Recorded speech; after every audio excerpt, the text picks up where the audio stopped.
अश्विन कृष्ण पक्ष में पितृपक्ष का आयोजन संपन्न होता है।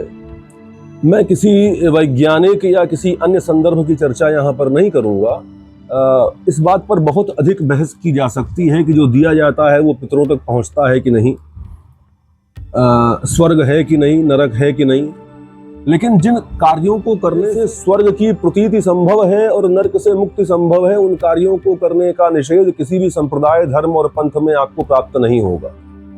अतः अपने पूर्वजों के प्रति प्रणतिपूर्वक अपनी श्रद्धांजलि अर्पित करने के इस अद्भुत अवसर का परित्याग मत करिए।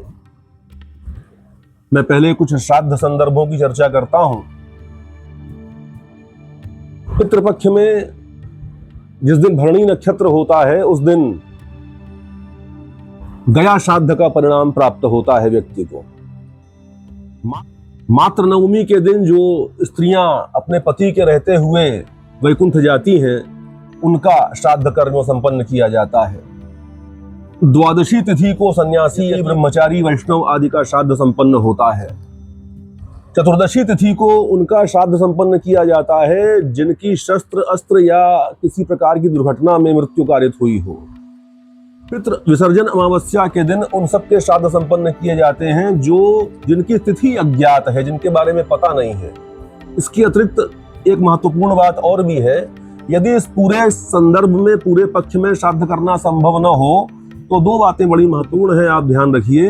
पिता के श्राद्ध की तिथि पर सारे के सारे पितरों का श्राद्ध संपन्न किया जा सकता है, और यदि उस तिथि पर भी संभव नहीं है तो पितृ विसर्जन अमावस्या के दिन किए जाने वाले श्राद्ध में प्रत्येक पितृ को सम्मिलित करते हुए उनके नाम से भी श्रद्धांजलि और जलांजलि अर्पित की जा सकती है।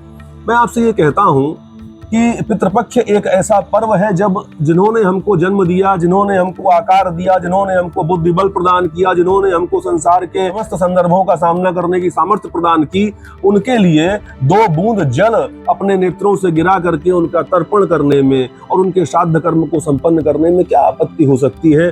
अतः अपने भाव को आप भारी बनाते हुए पितृपक्ष में अवश्य यह पितृकर्म संपन्न करें। ये अत्यंत महत्वपूर्ण कार्य है।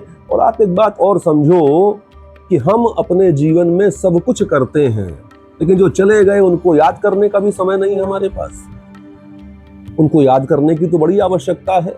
अतः उनका स्मरण करते हुए, प्रणतिपूर्वक उनको प्रणाम करके, उनके समस्त कृत्यों को संपादित करते हुए हमें उनके आशीर्वाद की, उनके अभिसिंचन की अत्यधिक आवश्यकता है, और उसकी प्राप्ति हमारे जीवन को धन्यता का बोध प्रदान करेगी, इसमें कोई संदेह नहीं है।